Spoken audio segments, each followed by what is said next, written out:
Over the past couple of years, life has gotten to be so much busier. At the same time, the gaming landscape has changed dramatically. With live service games being the new cash cow for companies, they seem to have left the single player gaming experience behind. That, in combination with live service games feeling like they require you to put in hours equivalent to that of a part time job just to keep up with everyone else, I decided to experience the joy that comes with revisiting some of my childhood favorite franchises to help spice things up. However, I wanted to achieve something I'd never done as a kid. One, finish all of the games, and if I was really feeling up to it, I would 100% all of these games. If you somehow missed the thumbnail and title of this video, I started with the Legend of Spyro franchise. This franchise may not have the same popularity as, say, the original Spyro games, Crash Bandicoot, or Sly Cooper, but I think it deserves just as much respect as any other legendary classic. I say that because I remember playing this back around when it originally came out, but I also would go back and play the first game in the series every couple of years to beat it again. Honestly, it's kind of ironic that this franchise, out of all of them, is the one that flew under the radar and got overshadowed by its more colorful predecessor, especially given the epic theme and its fire-breathing purple dragon protagonist who's literally prophesized to be a world-saving legend. Now, regardless of its niche nature and seemingly elusive popularity compared to the original trilogy, what about the difficulty of the games? I mean, surely a franchise that started out as a collectathon wouldn't be that hard, right? Rip.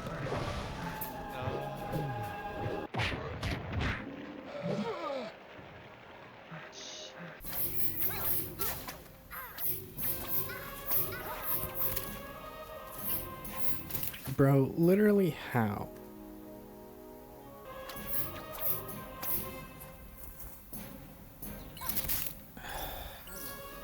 Like I'm going to do with all games in this series, I recorded and noted down every death I experienced in my journey to 1, complete, and 2, 100% all of these games. And at the end of it all, we'll compare which game had the highest number of deaths, or falls to one's doom, if you will, and using that, we'll be able to rank each game from easiest to hardest. With that being said, let's glide our way back to 2006, where we are reintroduced to the new action-oriented Purple Dragon, with The Legend of Spyro: A New Beginning. Since this is a full reboot of the Spyro series, it's hands down the simplest to 100%. No callbacks to the classic collectathon era, you just hoard enough blue gems to fully upgrade all 4 breaths and boom, you're done. We open with a quick tale of a tragedy with silver lining, of course. The Dragon Temple is under attack by the apes, but with the help of the red dragon Ignitus, an egg is saved, and this egg just so happens to be Spyro, who is taken in by a family of dragonflies. This introduction doesn't paint Spyro as the brightest dragon. Even though he is seemingly the only dragon around in the intro, he would easily be the dullest dragon around despite having no competition because he genuinely thought that he was a giant purple dragonfly, like the rest of his adoptive family. He quickly learns, though, that this isn't the case when he blasts some apes with his fire breath to save his trusty companion and adoptive brother Sparks. The swamp acts as a tutorial level where you get introduced to all the mechanics. It isn't too hard, but since I'm a modern gamer, I did pick up my first death fighting through inverted controls. It is safe to say I remapped my controls and was off to the races. Of course, by learning he is a dragon, we have to go investigate and learn more about where he came from. So we head off to the Dragon Temple. This is where the real journey begins, as halfway through, Spyro meets Ignitus. Of course, Spyro blasts off a million questions, and this is when Ignitus gives us the download and some much needed exposition. The dragons were at war across the islands against the Dark Master, as the Dark Master was trying to prevent the prophecy of the Purple Dragon from being born and leaving his stamp on the age. In this war, the dragons had almost won, but that is when the Black Dragon, Cinder, filled the skies, turning the tide against the dragons to where she now has an iron rule over the islands, keeping the Guardians apart from each other, sucking their power away from them to prevent an uprising against the Dark Master. Hearing that he is the Purple Dragon the prophecy foretold of, Spyro decides to step up to the challenge, and he wants to reunite the dragons, which is when Ignitus gives Spyro a quick lesson in all of his fire abilities and then sends him off to rescue Voltaire, who's held captive in Dante's Freezer. Dante's Freezer is where the game starts to introduce new enemy varieties and environmental obstacles. I'm ashamed to say I didn't learn how easy it was to avoid damage from these obstacles until much later in the game, so I gained a death or two along the way in this level because of them. Still, some way through the level, we unlock the electricity breath, which came in handy in some spots, but still it wasn't at its full power because at this point I completely ignored upgrading any of my breaths.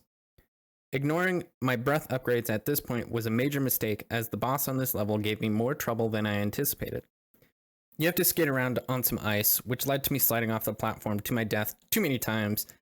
This, in combination with the fact that I struggled to dodge some attacks from the boss, it took too many attempts to finish off the boss and save Voltaire. Still, I persevered and finally finished the boss and saved Voltaire, even with my weak fire breath.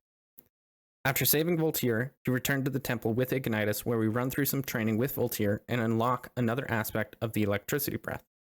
When it lands right, it will suspend enemies in the air, but I found it wasn't worth it, the drain on my breath bar with how inconsistent it would land. But with that, we were off to rescue Cyril, the Ice Guardian, in the Tall Plains level. The Tall Plains is a massive, lush jungle on towering cliffs filled with ancient Atlawa ruins. This level introduces some new enemy types, but they are easily stun-locked with some fire breath, which I had fully upgraded at this point. This is essentially the formula for the rest of the game. Enter a level to free a guardian and get some upgrades along the way.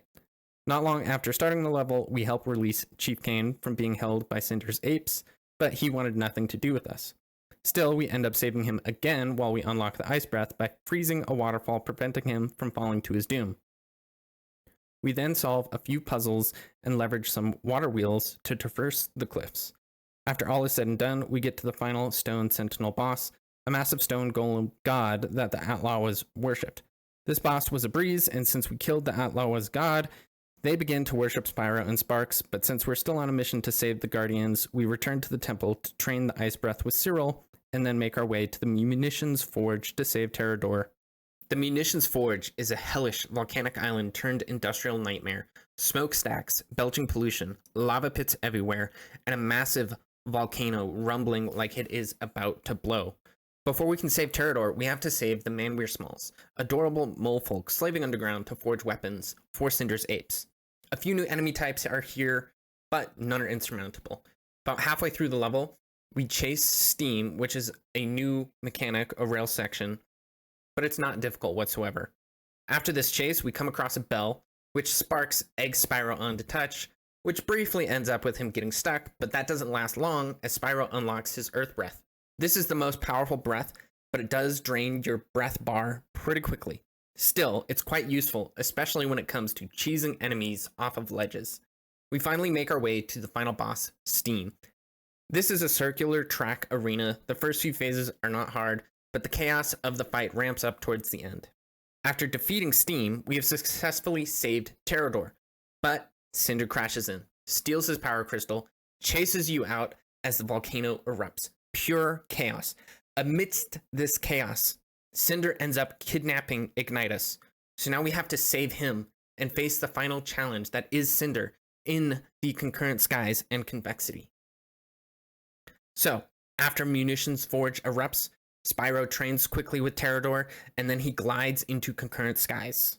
Concurrent Skies is Cinder's storm-lashed crystal wasteland of lightning spike spires where she's draining Ignitus' power for Malefor's ritual.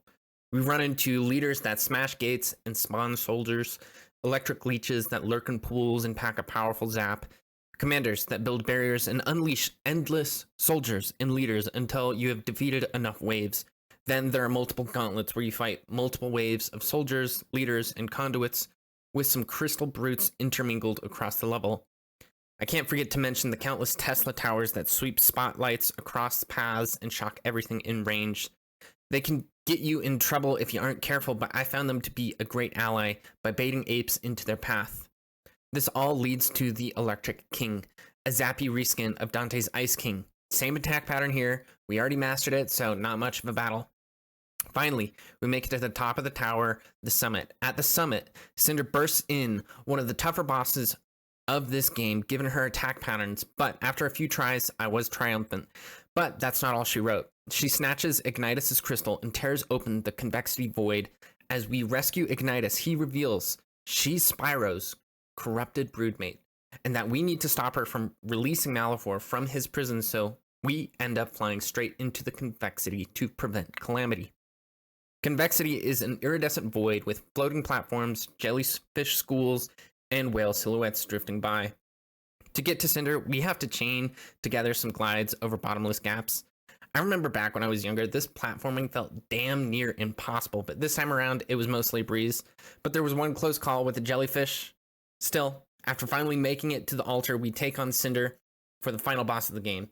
Since I just fought her and I had the strategy down, it wasn't long until she was defeated.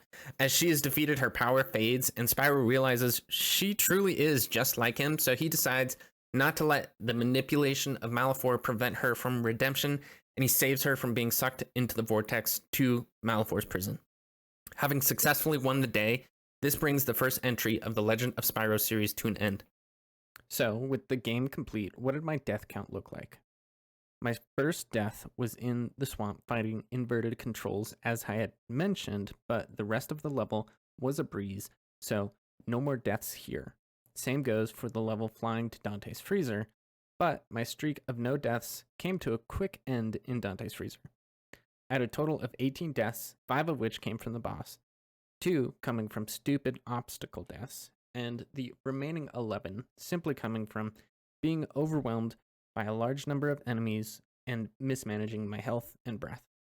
Next came the tall plains. My deaths on this level came down dramatically due to my upgraded breaths, so I only had a total of 4, 2 of which came from falling to my doom, and the other 2 were in a long gauntlet of fighting where I ran out of breath.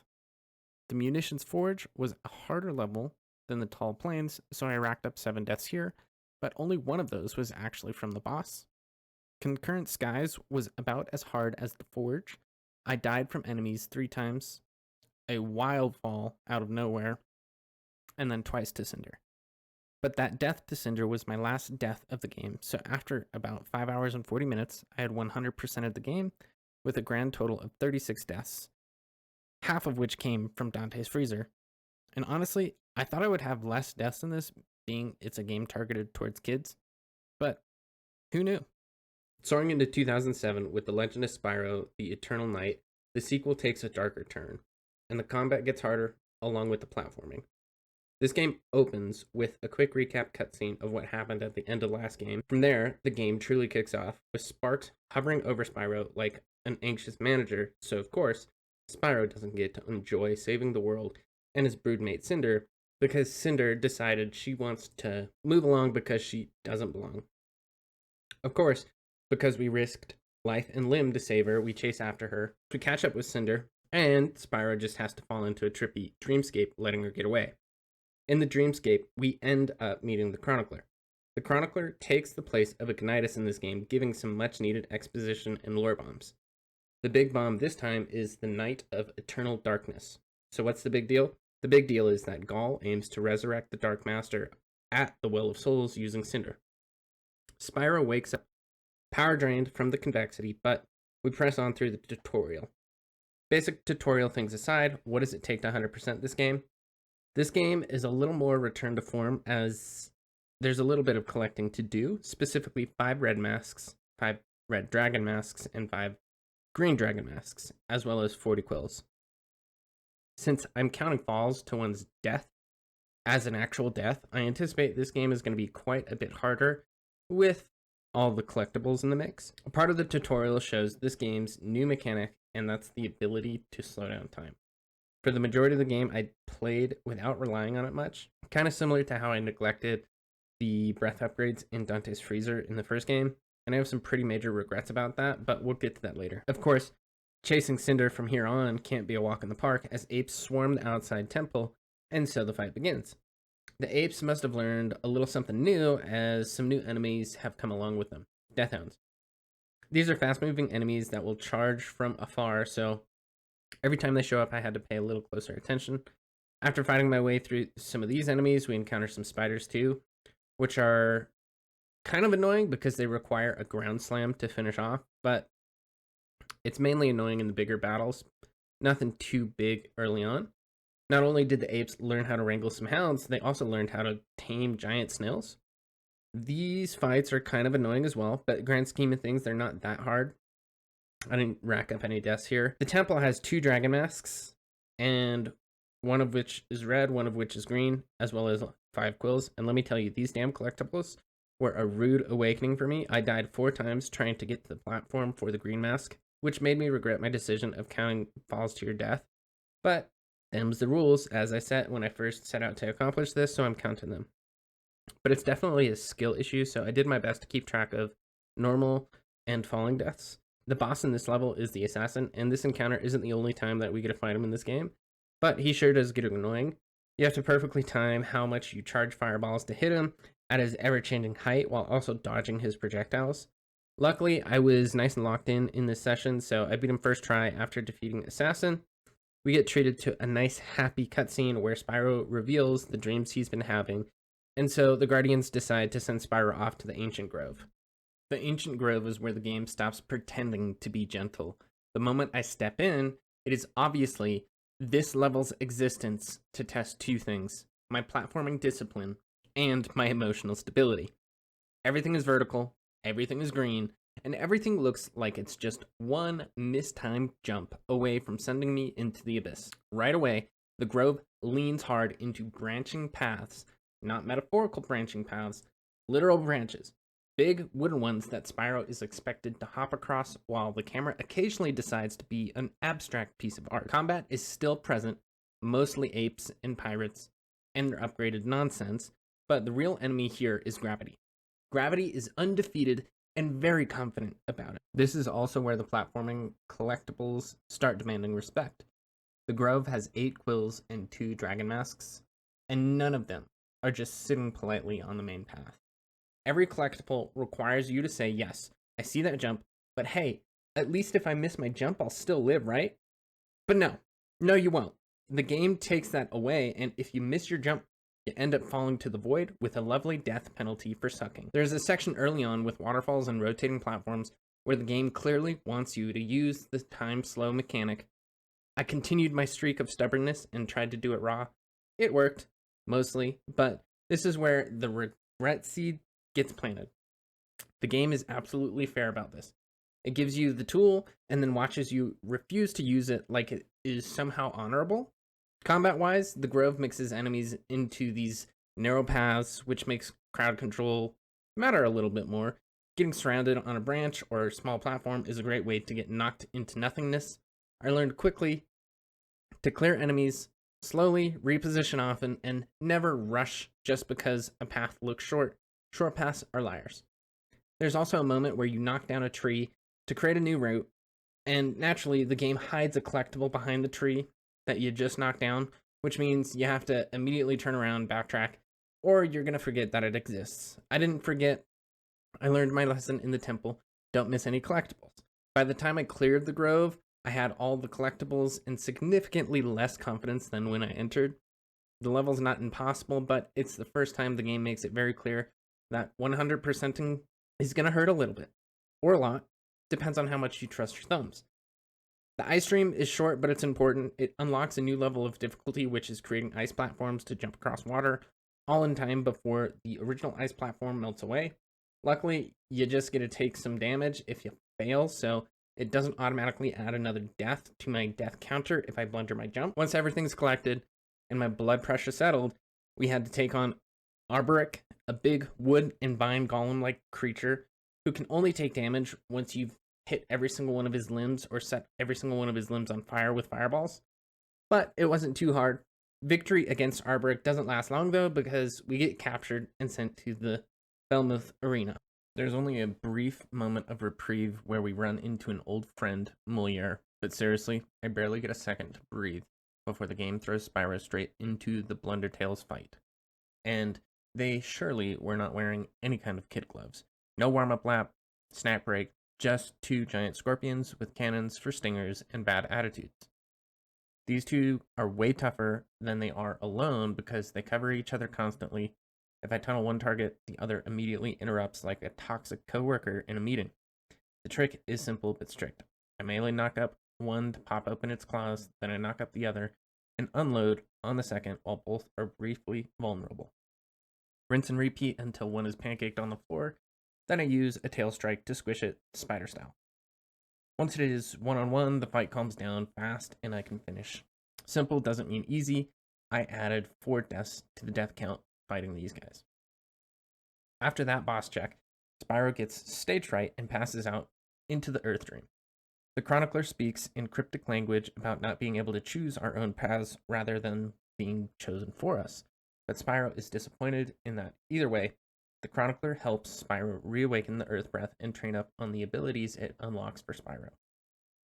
Of course, because we are still in captivity as Spyro wakes up, he gets thrown back into the arena to fight the Ravage Rider. Ravage Rider is a short boss chapter, but functions pretty similar to Steam from the first game. It's a pure pattern check. The clean loop is to stand near the center so the ship commits to a charge, dodge the cannon shots and the side fire, then wait for it to crash and expose the pilot legs. That's the damage window, and melee is the best option here since jumping wastes precious seconds before it recovers. Phase 2 is the same idea with less mercy. The ship's moving faster, crashes less often, and punishes sloppy spacing. So I keep circling, saving dragon time for emergencies, and then when it finally crashes, I unload fast, back out, and reset the loop. It is not flashy, but it is consistent. Despite it being similar to Steam, this boss was harder, as you had no room for taking a lot of damage, as there's no health crystals around. After trial and error, I finally figured out how to use slowing down time when dishing out damage, which is what I mentioned earlier. I totally regret not learning this earlier because almost every fight from now on becomes trivial, especially with Earth Breath, but you live and you learn. This encounter added 8 friends to the death counter. After that, we chat with Moliere again, and we get a note from Hunter of Avalar, who is a more prominent character in the third game, but the intermission isn't long before we take on the Executioner, who's effectively a reskin of the Ice and Electric King from the first game. He wasn't hard, especially with the newfound skill of actually using this time slowing mechanic, but I still rack up 1 death here because my first battle with him, I virtually had no health. With that, we get into a cutscene with Cinder, where she gets kidnapped by pirates, and then this turns the Falmouth arena into pirate ship chaos. Cannons, deck brawls, mass climbs, and enough ledges to make my fall death counter sweat. This is where the run can get messy if I rush, especially for my 100% route. So I slowed down, ran a system. I ran the barrel puzzle first with pressure pads and dragon timing, and then I used the branching path to get the health relic free, and then I continued on to progress. The ship becomes hazardous with steam blockers, cannonball rooms, and quite a few quill pickups that are easy to miss if you don't clear each room and rescan it. Quills 14 through 18 all live in here, and in this stretch, including mass routes as well as the cannon rebel checks. Also, yes, there's more big battles, totem breaking, and another blundertail pair, because apparently 1 trauma wasn't enough. After all that, Scab shows up with hook pressure and shotgun patterns. I had to dodge hook throws until it would get stuck, and then you punish it with some short melee, especially with the time slow mechanic. It wasn't too terribly hard. It's less about raw damage and more about not panicking while he was trying to bully the spacing out. Altogether, I would say the Falmouth Arena is the biggest marathon of combat in this game, so when all is said and done, I added a total of 25 deaths to the death counter, but with Scab defeated and a map found, we moved to the pirate fleet. The pirate fleet is more ships, more cannons, more enemies who think I am their problem. The game immediately returns to its favorite hobby, mixing combat with platforming jumps that can ruin my mood in one output. Glide from one ship to the next, fight some pirates, solve some puzzles, and collect loot along the way. Since I unlocked the skill of maximizing my breath while using the time slow mechanic, this section is pretty easy. I racked up far fewer deaths because of it. Gliding to the final ship has us fighting Scab again. Of course, since I already beat him once, we all know how this ends. Punish Scab while he is vulnerable, and bam, we are on our way to the next level. But of course, while flying to the island the map showed us, Spyro decides to pass out again. And we're speaking to the Chronicler again to unlock Electricity Breath. By speaking, I mean sending messages to the Chronicler and being left on red. Outside of that, the Electricity Dream is like any other dream. Unlock the ultimate power, fight some stone statues to understand what you get with the breath, and then have a chat with the Chronicler for some quick lore. The Electricity Dream and the Pirate Fleet were seemingly the easiest section of the game, because I only added 5 deaths to the death count in this section, 0 of which came from the electricity drain. This leads us to waking up from the first Chronicler TED Talk, where the Chronicler was uncharacteristically unhelpful and silent. We find ourselves landing in the Celestial Caves, thanks to a friendly giant turtle. This place is like if someone took the Grove's vertical sadism, cranked it to 11, and then added elemental puzzles that punish you for forgetting which breath does what. We're talking candle lighting with fire, freezing lakes with ice, earth slams to shift platforms, and zapping electric nodes with my shiny new electricity breath. Oh, and the camera? Still out here doing performance art, especially when you're in the middle of a glide over a bottomless pit. Collectibles hit hard here. 10 quills scattered like they personally hate me, plus a green mask in the fire cave, and a red one tucked under a cliff in the ice cave. I methodically trek through each cave, using Dragon Time when applicable for pixel-perfect jumps over spinning pits of doom and collapsing platforms. The caves themselves are short, but have some relevant skill checks throughout. Each cave ends with a spirit boss, and you're locked into using one elemental breath. To be honest, they all fight similar to the kings from the first game, so they aren't difficult, but I sure wish I could have used the overpowered earth breath and time slow mechanic on all of them to speed through. But even with the locked elemental breath, these bosses were not too hard. After the mini boss gauntlet of the spirit bosses, we enter the final cave where we take on the elemental dragon, essentially Cinder from the first game, and since I mastered the mechanics in the last game, this is another seemingly trivial fight. After emerging victorious from the grueling trials of the Celestial Caves, having mastered the 4 elemental breaths and shattered the formidable elemental dragon, Spyro walks in to find the Chronicler. The ancient dragon talks of his solitude being peachy, given he has his books. But he mentions the book with the story of Spyro. This book has some unwritten pages, and of course, Spyro wants to see. This leads to a whole recap of the story so far. This also gets into a glimpse of the future and the fate that Cinder is doomed to submit to Malefor. But Spyro refuses to take that as an answer, despite the Chronicler encouraging the young purple dragon to stay safe, with him avoiding falling to evil like the purple dragon Malefor. Spyro rejects the story and flies off to the mountain fortress without delay to save Cinder. Fresh off that roller coaster, Spyro wings it to the White Isle, Gaul's Fortress of Doom, all crumbling ruins, traps, and ape swarms on steroids. This final stretch is a gauntlet platforming and fighting. Collectibles, there's 7 of them, a green mask in the first zone, a red one in the room with a large dragon statue, then a run-in with the assassin again. This time, he was stronger and added a few deaths to the death counter. Then the big one, Gaul, the ape general himself. 3 phases of escalating hell. Phase 1, sword swings, shockwaves, leaps, time-slowing openings, breathing down his guard. Phase 2, Dark Spyro mode.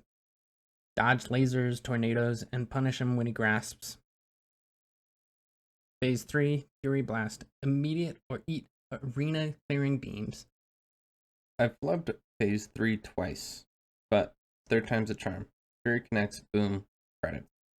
Gaul added 3 deaths to the death counter. So, grand total to 100% Spyro Eternal Night. All 5 red relics, all 5 green relics, and 40 quills, 112 deaths. The absurd part is that 37 of those deaths were from dumb falls, 25 of which came from trying to collect 1 dragon relic. So this game is easily harder than A New Beginning, for sure, but that time slow mechanic, if I knew how to use it like I was using it at the end of the game, could have easily taken deaths off. I'm honestly thinking it could have taken enough deaths off from this playthrough to make it as easy as the first game. Either way, this entry into the series ends with Spyro and Cinder reunited, but they're frozen in a crystal, and we're told by the time they awaken, the world will become a very different place, darker, meaner. But the real question is, how much harder is this meaner world going to be? Buckle up, because 2008 unleashed The Legend of Spyro Dawn of the Dragon, the trilogy's grand finale that basically flipped the script on everything we loved and hated about the previous games. No more linear hallways pretending to be levels.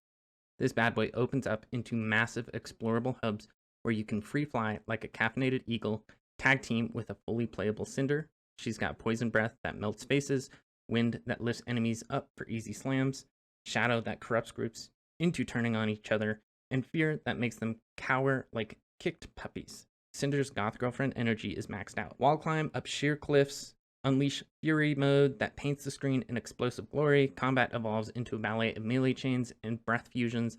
The major highlight being fury modes where you can blast enemies into confetti with overpowered breaths. Platforming, mercifully chilled with unlimited free flight and momentum swings, but those collectibles, still a scavenger hunt. For 100%, you're chasing all 18 dragon armor pieces, 9 for Spyro and 9 for Cinder, every last red life shard, and every green magic shard, plus smashing all 8 elite enemies. These tanky brutes with colored coated helmets require you to crack them with matching breasts before you can even touch their health bar and combo them to dust. Blue gem clusters, XP fodder scattered everywhere for upgrades. Need all of them to unlock max breath power, so add 99 to the collectible counter. We open with Spyro and Cinder being broken free from the crystal prison just to get downgraded to the prism that is worse. It's really the worst friendship bracelet. Malefor's goons smash it open thinking they're freeing their new evil toys. Big mistake. When Spyro finally comes to, Spyro and Cinder burst out swinging, no breaths yet, just pure Dragon Fist energy. Tutorial grublins swarm like they got paid overtime to die. You learn to grab, combo, switch characters mid-flight, because single-player co-op is a beautiful lie. Health is low, swap to the other dragon and let them tank while you breathe. Then the real star arrives, the Golem Hand, the giant rocky fist tethered to the platform, thinking it's hot stuff, sweeping, smashing, throwing tantrums. You dodge like a matador on caffeine, run up when it's resting, and wail on it so it retracts in pain and explodes in gems and everywhere. 3 rounds of escalating rage, one final quick time event, and the golem sulks off like a toddler who dropped his ice cream. Hunter shows up, does the cheetah equivalent of, "Sup, we need to get going," and then we're into the crypt proper now. The floor explodes with grublins, time to pick your poison, literally cinders. Burn vines, flip levers with rapid light attacks, carry the stupid adamantium orb that limits your flight like a grumpy chaperone, electricity conduits, rotating platforms, vine climbs, the whole Vertical Nightmare remix from Eternal Night, but with wings. Every blue gem cluster is hidden like it's personally trying to be offended by your existence. Because levers on secret ledges, ones that even require you to drop the orb, fly ahead, grab a red life crystal, and backtrack like a responsible adult, the green magic crystal expands your health bar, or expands your breath bar, and feels like you're winning the lottery. First time elite enemies appear here. A buff grublin with a colored helmet, matching the color to your breath, pop the helmet, and then grab combo it into oblivion, of course. I only know this after far too many attempts with frustration. I was doing no damage, so the death count started out with a healthy 6 just on one elite enemy. This rewards you with gems, but they're character specific, so when you're grinding upgrades, you better remember who needs the XP. The final escape attempt requires you to lower a horn to leave, but of course grublins interrupt the lowering of it, so we have to clear waves. Cinder finally wind blows open the door, and then we're done. 10 blue gems, 1 red, 1 green, 1 elite enemy, 0 armors, and 6 deaths, all to the elite. Next up is Twilight Falls. Hunter, the friendly MVP, finally drops our chained duo into Twilight Falls, this swampy glow shroom heaven with cascading waterfalls and wind gusts whispering sweet nothings like a bad rom-com. Short and sweet, but oh boy, we start snagging those juicy dragon armor upgrades with dual chests like overachieving dragons. Glide down the epic falls, snag the first blue gem cluster on the hidden right path ledge, easy mode, right? Nah, I spot the armor, chest gleaming off on the right, mid-descent, and yeet straight for it, only to be greeted by a friendly elite enemy ambush. Already calling it, these mass tanky bastards are the real bosses here, but this one's a chump. Chain grabs dish massive damage while I sidestep like a pro, no hits from the grab. Boom. Reward Cinder's regenerating health bracers, passive healing ticking like a cheat code. Pair this with mid-fight dragon swaps, and low health scraps become, I've got a save in the back pocket. Cakewalk. Genius? Maybe it's genius design or dev mercy. The rest of the level is vine swinging across gaps like drunk monkeys, grublin waves, troll clubs, wyvern dives, Dragon breaths annihilate them with ease. No boss here. It's a peaceful breather before the hub explosion. So, it was a supreme confidence booster. 0 deaths added, thumbs feeling godly for once, and off to the Valley of Avalar. Buckle up, because the Valley of Avalar turns the dial from Swamp Stroll to Canyon Hub Hell, a sprawling, non-linear nightmare of river forks, caves, and secrets yelling backtrack or eat dirt forever. First, we get captured by Cheetah Village, but once the village comes under attacks, we convince them to let us help, so we defend the Cheetah Village from grublins and wyverns, trashing huts. The stakes mean you have to fight fast, because too much damage to the village and we fail, but no shame here, I finish first try. Then we go searching for the hermit dude. This dude asks us to retrieve a raft for him and return him to the village since he's injured and can't make it on his own. Before taking on the raft, I do some gem collecting. We run into another dude that seems to have lost his marbles after we have a return of the apes, but this time the apes are skeletonized. It's easy fighting, but still so good to hear the classic combat music. With the key retrieved from the wacko, I go back out to collect more gems, and while we're out, we come across another elite enemy. This one is harder since the last strategy doesn't work on a boy. He is a big boy. Playing it safe, I use Fury for the first time, and it melts his health bar like nothing. But that wasn't until my third attempt, so add 3 to the death counter. Then onto the raft. One dragon steers, the other flies, dragging along the other. This was a bit of a pain playing single player because the computer would get stuck on some of the dumbest things. This is definitely the most open world area of the game in my opinion, so it took a bit of collecting to get all the collectibles, but once all is said and done, I got 19 blue gems, 3 red, and 3 green gems, along with 4 armor pieces. So we are well on our way to becoming more powerful. With the hermit returned, we are off to Dragon City. Warfang is bustling dragon metropolis under Grublin siege. This New York with scales and catapults. This level starts us out as firefighters, which is kind of ironic, given if anything you would think Spyro would be an arsonist. But no, we grab a bucket to put out some buildings that are on fire to rescue moles from infernos. I'm sad to see that Moliere didn't make a return here, but the Bucket Brigade minigame where dragons haul water like oversized firefighters was fun. Here is the first level where I'm so thankful that you can jump right back into a level versus having to restart the game if you miss a gem, because I quite literally missed the first gem of the level. But after I came back, it was easy money, I grabbed the gem, and I was able to quit out like nothing happened. After our firefighting minigame, we become catapult support. This is a catapult defense marathon. We switch between repairing the catapult and smashing grublin skulls for a few waves, collecting gems along the way, and finishing off siege towers by smashing their crystals. If you get too close to the dark crystals, they drain your breath bar, which kind of sucks later in the game, but here it was no big deal. We then move to a door closing finale. It's an easy mash QTE amid horde with moles assisting us. This level has some armor which is nice to collect and add to our power, but at this point we haven't collected a full set, which is where the big bonus stats come into play. This level was an epic fight, but triumph on this level doesn't last long as we have the attack of the golem. The attack of the golem is straight spectacle. The colossal earth golem stomps through streets, lava fleeing around like a drunk volcano. No hub here, it's pure boss rush. Vertically, it's a multi-phase fight, but at no point did I ever feel majorly threatened, as the damage that gets dished out is pretty manageable. No deaths for this level, and very few collectibles, so we triumph. But the threat to the planet still looms large as the destroyer is on a rampage across the land, and if he covers the whole planet, doom is bound to follow. To stop it, we have to make our way through the Warfang ruins. Post-Golem Apocalypse drops us into the ruins of Warfang, rubble strewn about in an underground hell between the wrecked city and the dam. All collapsed towers, precarious platforms, and secret upper and lower sections to find gems, slot them in dragon statues, and open the gates. Think puzzle gauntlet with shadow ambushes galore. This level wasn't too hard. Solve some puzzles, collect some gems, and take on the elite troll after landing the first key. This elite was a big mamma jamma, but health and breath crystals were near, so despite the heavy hitting taking me out 2 times, he went down with ease. The rest of this level is rinse and repeat. Solve puzzles, tussle with some apes, and slot the keys. Once all is said and done, we come out with another 13 blue gems, 3 health, and 3 breath gems, along with 2 new pieces of armor, which we will all put to good use when we take on that destroyer, who is looking quite menacing. As we exit the ruins, we find the destroyer is closing in fast, but we hatch a plan to slow him down by unleashing the dam.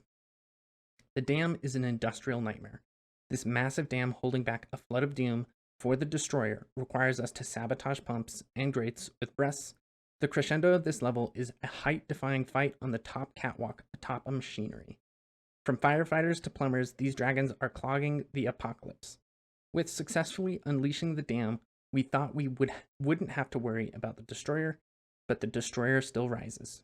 So it's time to take on this boss, Shadow of the Colossus style. This colossal, world-munching mecha abomination, rising like Malefor's midlife crisis on steroids, is all tentacles, purple death clouds, and 12 glowing purple crystals begging to be smashed across its behemoth body. This is a flying gauntlet of hell. We free fly, hugging its body, dodging rock pillars, lava bursts, and orc wyvern swarms, all while smashing crystal chunks falling through the air. This all culminates in the heart boss inside.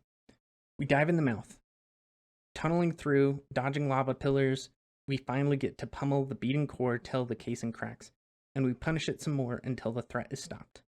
With this calamity stopped, we set out to the Burned Lands, one step closer to taking on Malefor. The Burned Lands is the volcanic hellscape, scorching with lava all about in post-destroyer apocalypse. As we approach Malefor's lair, like Malefor's backyard barbecue went nuclear. This level has lava jumps over rivers of regret, crystal caves twinkling with false hopes, and wind puzzles, and more. The objective? Navigate ashen platforms, smash barriers, and fight elites. This level is where our true power gets unlocked as we finally get the full Fury set, which means we can have Fury Breath on demand, no more waiting for the Fury meter. With Fury Breath, combat becomes trivial, but that came after I had to take on the elite. Luckily, I didn't have enough breath power to knock the mask off in the first 2 tries, so I had to retreat, re-up on a green crystal. But once that was done, another elite was sent back to the dust. With God mode unlocked, we head to the floating islands. The floating island are some sky ruins, which felt more like collectathon than any sort of combat challenge. This level, we unlock the last 18 gems for XP, take down our last 2 elites, but all things considered, with this level unlocking the last of our upgrades, we were the strongest we were going to be before taking on Malefor. In Malefor's lair, we take on Malefor, the arena apex, dragon apocalypse. This is a 3-phase fight, and Spyro's ready for it because Ignitus had to sacrifice himself in the Burning Lands.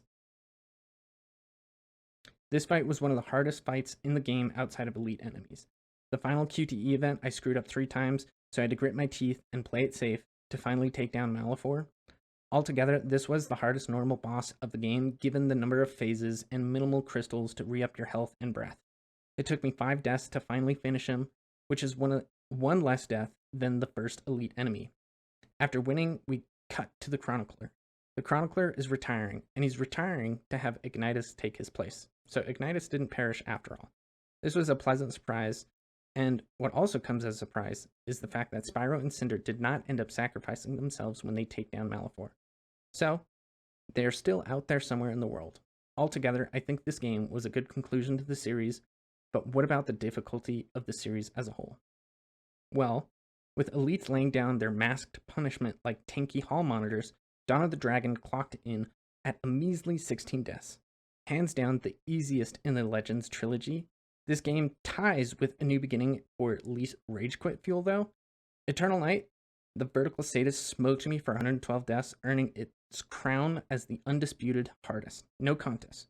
Who knew that Free Flight and Co-op Cinder Goth Queen would turn Apocalypse into a victory lap? The skill issue of falls still counted for Eternal Night, but even without that, it is still the hardest game. Playtime, roughly even across the board to 100% each of these games. I will say, if there was a little more difficulty in Dawn of the Dragon, it would hands down be my favorite. But what can you expect? It has all the new mechanics and doubles the breaths with the addition of Cinder. Still, I love this series, and I think it was actually my first time beating all 3, as I remember I got stuck on Eternal Night when I was younger, and my brother and I never quite finished Dawn of the Dragon together. But I would love to hear your thoughts. What do you think? Did you enjoy the Legend of Spyro series as much as the Reignited series? And if you want to see me 100% another series next, what would you like to see? Currently, I'm working on Bioshock series with a 4th wildcard game to compare to. But if you've made it this far into the video, I'd greatly appreciate if you like the video and share it with a friend, because it is word of mouth referrals like this that help to grow the channel. Until next time.